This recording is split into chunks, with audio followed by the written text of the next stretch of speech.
Hello everyone, this is just, as the title would suggest, a simple video about the simple things.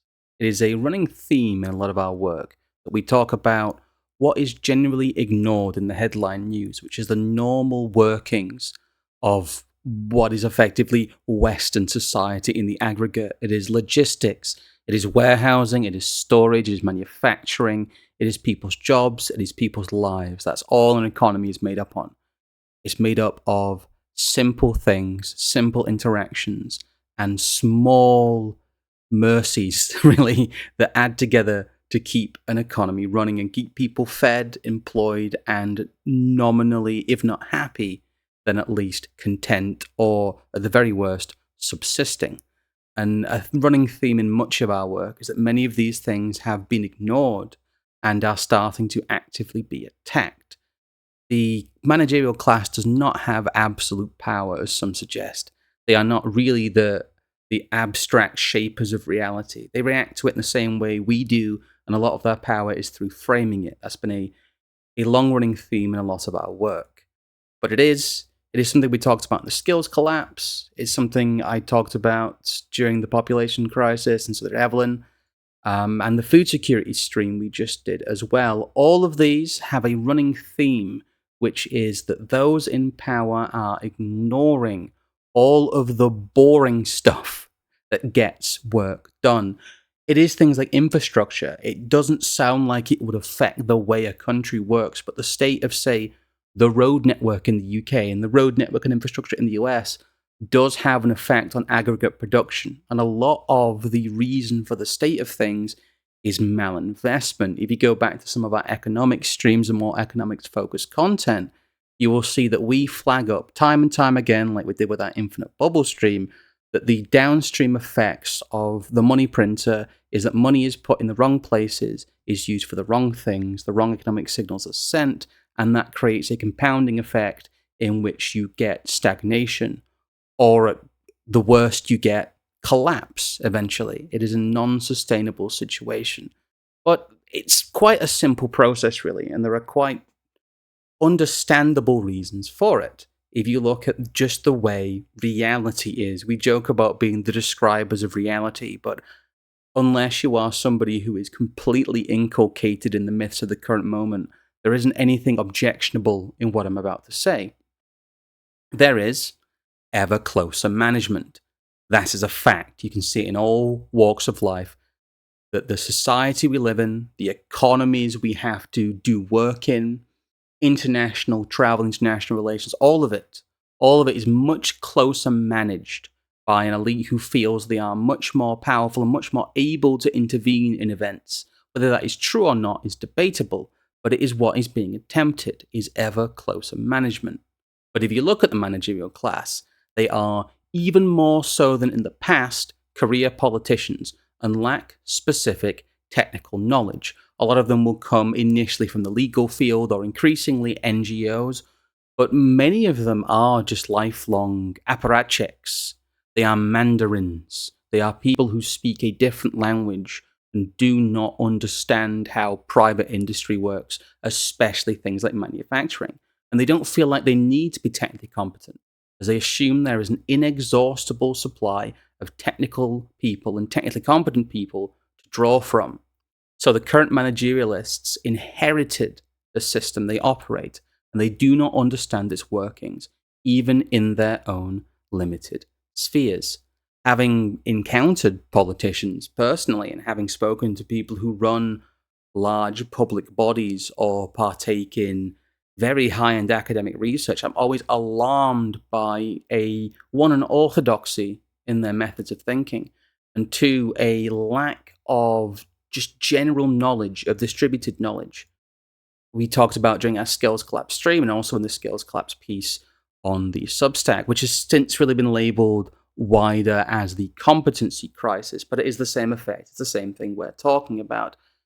That there is a deliberate attempt to undermine the skills, and I'll talk about that a little bit more at the end, about the attack on the simple things, the boring things that keep the world turning. But really, it's to do with a fact that they do not know how to educate people who will then become useful and prosperous, because that's not really something you can control, especially in a system where you have a large amount of suppression of people who would otherwise be what would be referred to as natural elites, people with leadership skills, people with vision, people with, for a better word, will to power.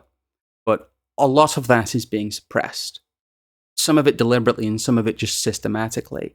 A large part of what we talk about is the confluence of deliberate sabotage and also ignorance to the natural workings of things like farming. The food security stream we just did, I think, is a microcosm of all of these abandonments of the simple fundamentals of economics, supply chains, and human needs. It is a big, big theme throughout all of our work that we go through. I guess some of the more boring stuff. I think the example I was thinking of that led me to make this is the fact that we went through grain production. We talked about rapeseed oil production and rapeseed crops and how they act as fallow crops. That's not something you would think of as a wide-scale political or economic issue. It's just the normal workings of a farm. But as the normal workings of a farm begin to break down, because of how managerialism functions and the malinvestment it causes and the frank Lysenkoism we see within the science, that is something that it's difficult to separate out, because many who are in positions of mid-level power do believe some of these myths that those higher up know are myths. That is something we can say. And it is dangerous because it is, for those of you who don't know, Lysenko was a Soviet scientist who thought you could will crops into existence with Soviet worker ethic. They talked about Siberia being a garden and being able to use Soviet methods to create wheat that could grow in tundra where it's scientifically and physically impossible. And people have known this since the Middle Ages. People know where wheat grows, people know where plants grow, and people know how natural selection works. He was very anti-natural selection and the emerging science of genetics, which at the time was inseparable from many aspects of eugenics. But that's by the by. Genetics is an area where we see direct Lysenkoism. It was plants, but now it's humans that are the victims of this Lysenkoist thinking in a very obvious way, but it is everywhere. And the climate science stuff is a pervasive aspect of modern Lysenkoism. There's an article here from the Mises Institute. I'm not really going to read it. I'll link it down below. You can give it a read yourself. It's Science for the State from back in 2010, almost in the before times of the internet. But it is quite a good read, and it is a good summary of the fact that now we have the science, the facts, and it's something I went into. If you want to look back at some of the videos on the channel, it's a video and it's also an article on the Substack, my piece about technocrats in the abstract. Well, I'm not doing this, as some people seem to assume, because I think I should be in charge. That is not something that that we are advocating for. It's more in that many areas of life, like farming, the people who should be in charge of that are people who understand how grain works. The farming should be left to the farmers. The weaving should be left to the weavers. The idea that industry and individuals without the direct sitting on of state will not be productive and therefore must be given direction that amounts to being led by the nose by people who are not subject matter experts is something that is discussed in the mainstream field of politics, but it's never discussed in the way that the state should get out of the way. That is a very basic libertarian talking point, really, but people don't understand the outgrowth of that. To get the politicians and the political class, the managerial class, out of the way would involve completely removing them, because they cannot function and they cannot remain in power if they are not in the way of everything. Anyway, I hope that makes a couple of the points we make slightly clearer. Again, simple and boring. It's things that people take their eyes off that eventually get you. It is the small niche pieces, as people gain more control, that they don't need or don't feel they need to look for, or don't know they need to look for. It's to turn into Donald Rumsfeld for a second. It's the unknown unknowns, and having a management system where you have an elite class who effectively has absolute power amplified by technology, who does not know that certain problems exist that were known about in a more distributed system, you end up with collapse. And that's why we always talk about all of this tending towards breakdown and collapse.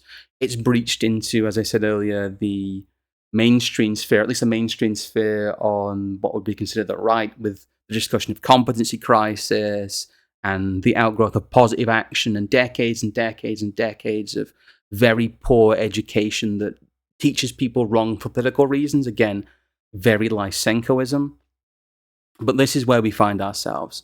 And unfortunately, as I see in this sphere, there is a tendency to focus on the grand narratives, to focus on the geopolitical headlines, focus on the machinations that create nations, when really it's about growing food, making screws, making nuts, having transport, having extremely basic, boring things that people don't want to learn about, don't want to listen about, and crucially, don't want to think about.